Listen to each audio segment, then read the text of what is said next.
Are you ready to take on life in a new country? How about a career shift or some other major life change? Readiness for life's transitions isn't just about packing your bags, updating your resume, or even saving up enough money. It's about equipping your mind, gathering the right resources, and designing a plan that positions you for success. In the previous episode, we talked about how much change is inevitable, but that doesn't mean we give up and start surrendering to the storms of life. So today, let's talk about how to prepare for life's big changes with clarity and confidence. Wish you could thrive in the midst of change? I'm Didan, the Transition Titan, and I specialize in guiding individuals and organizations through life's most challenging transitions.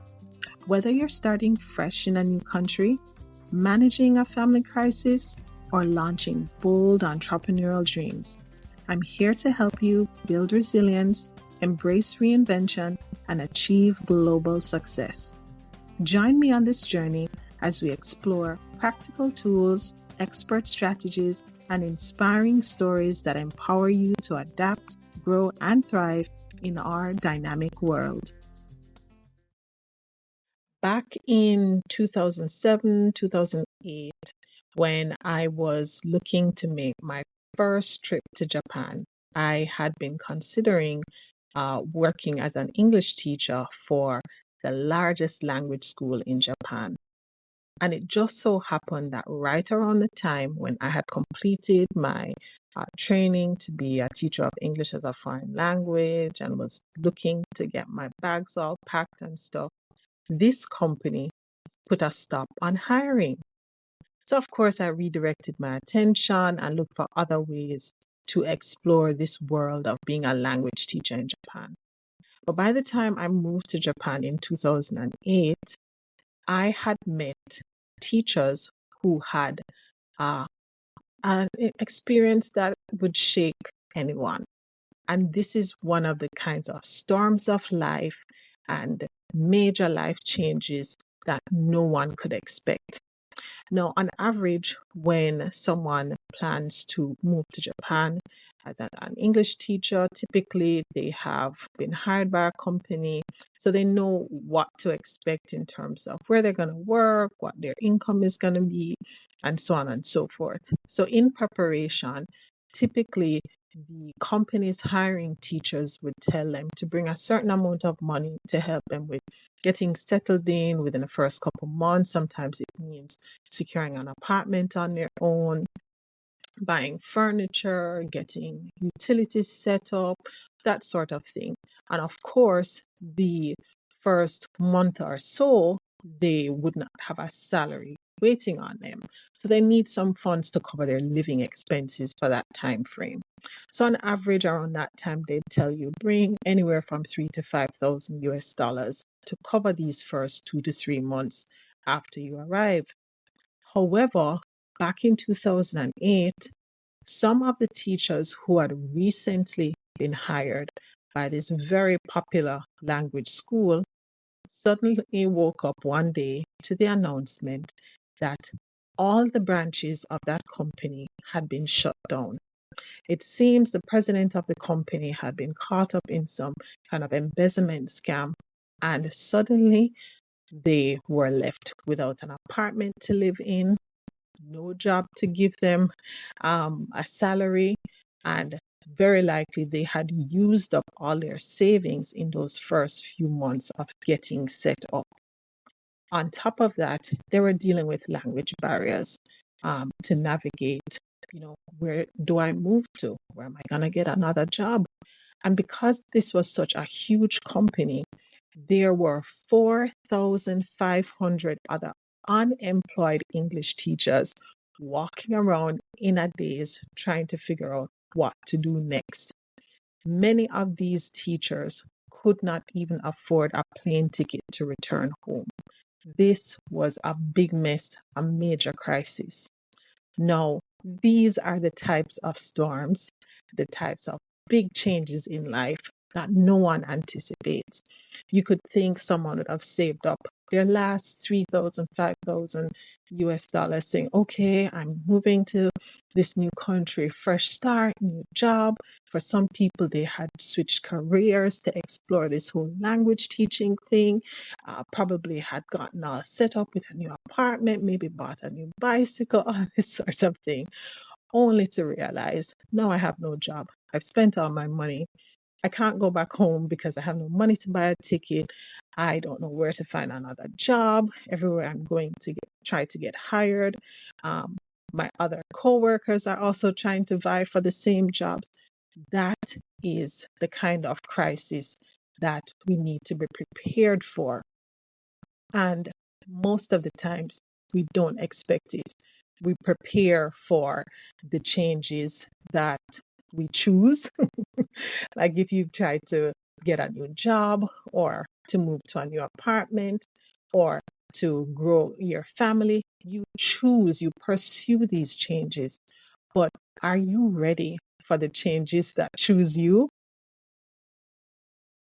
Now, whether you are the person who faced that type of crisis where you had moved to a new country and started over life only for everything to be destroyed in the twinkling of an eye, or some other life change surprised you, the difference between the person that bounces back quickly and moves on to a more promising and rewarding life, and someone who takes a long time to recover and probably is wary of the future, is what we call transition readiness.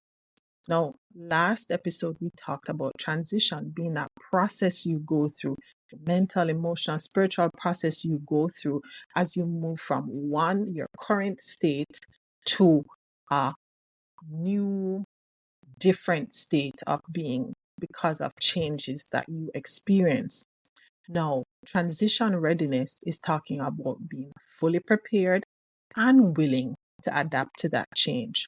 So if we think about the language teachers who suddenly found themselves unemployed, unhoused in a foreign country, we are going to explore what it would require for that person to be ready to go through that transition with that kind of sudden change, kind of disastrous change. Well, there are three core things. One is your mindset.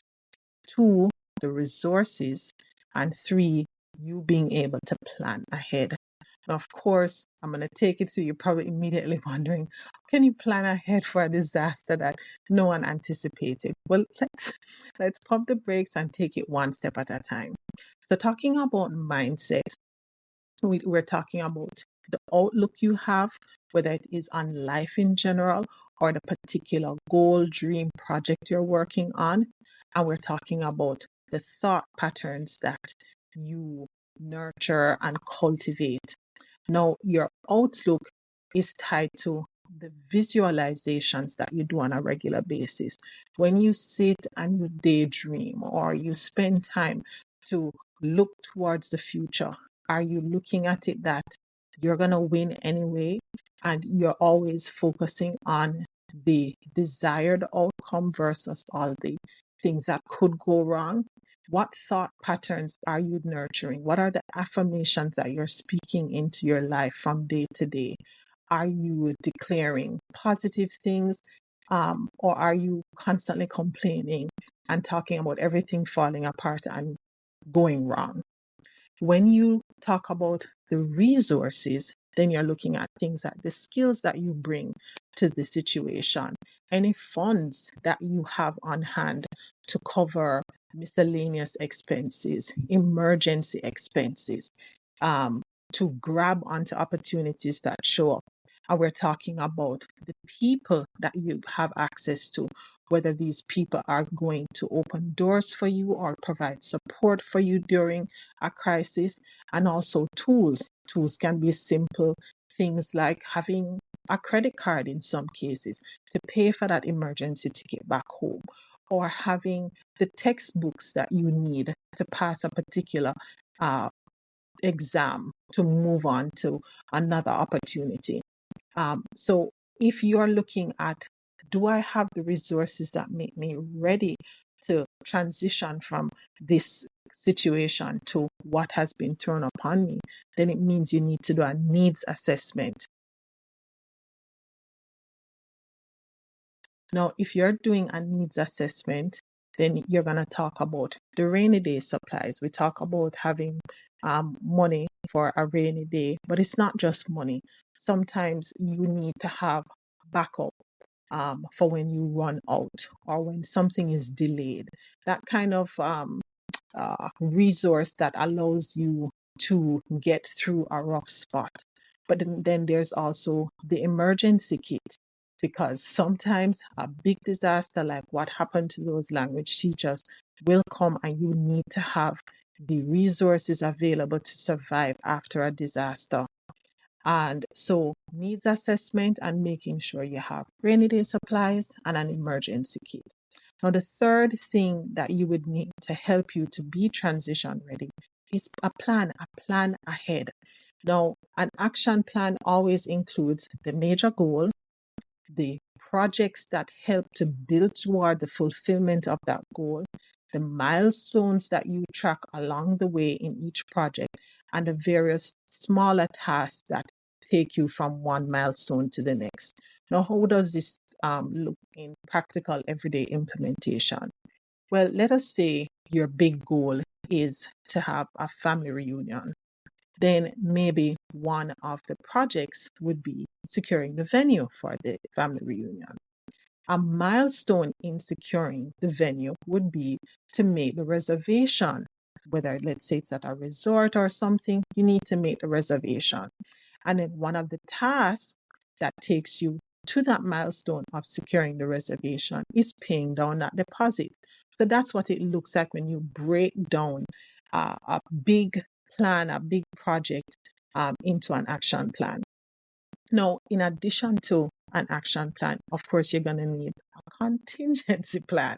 So this means that you're going to be looking at alternate routes to getting to your ultimate destination, or sometimes even optional destinations, because sometimes you can accomplish the same experience or end result even in a different location, a different opportunity. So making it practical again, let's say you're planning for this family reunion to happen in Montego Bay and you are flying from, say, Newfoundland, Canada.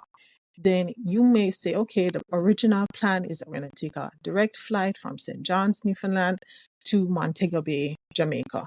But something happens and that direct flight isn't available. Then you may consider transiting through Toronto or transiting through an airport in Florida. And so that's looking at alternate routes. Now, if we're going to talk about optional destinations, if you are making the plans and then you find out that, oh, for some reason you can't head to Montego Bay, then you may collaborate with the other members of the family that are participating in this reunion event and say, okay, maybe we should host it in Fort Lauderdale because so and so has access to this location. Or you may say, oh, we'll still want the Caribbean vibe, so let's go to the Bahamas. So you would still end up with a family reunion. You would still have the kind of island vibe or the warm, sunny feel, but it's in a different destination. So that's what it looks like when you practically apply planning ahead and getting yourself ready for changes when things go in an unexpected direction. Having said all of this, you're probably wondering, how do you prepare for life's big changes? Well, the challenge I'm going to give you this week is to consider all your goals and projects that you're working towards or holding dear to your heart, and ask yourself, am I really ready to handle the changes that will come, whether these are the planned changes, the things that I am pursuing, or the unplanned changes, the things that are just going to surprise me and pop up around the corner? Once you have reflected on this question, take some time in the coming days to check on your mindset. Assess the resources that you have access to and map out an action plan that sets you up for success. The fact is, life is going to be filled with changes and transitions. So it's better to stay ready so you don't have to get ready. Thank you for tuning in to this episode of the Didan Ashanta Podcast. Remember, every life transition is an opportunity to grow, build resilience, and embrace reinvention. If today's conversation resonated with you, please share it with someone you know could benefit.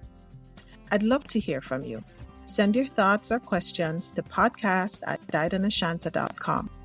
Until next time, stay resilient, embrace change, and keep building the life you've always dreamed of.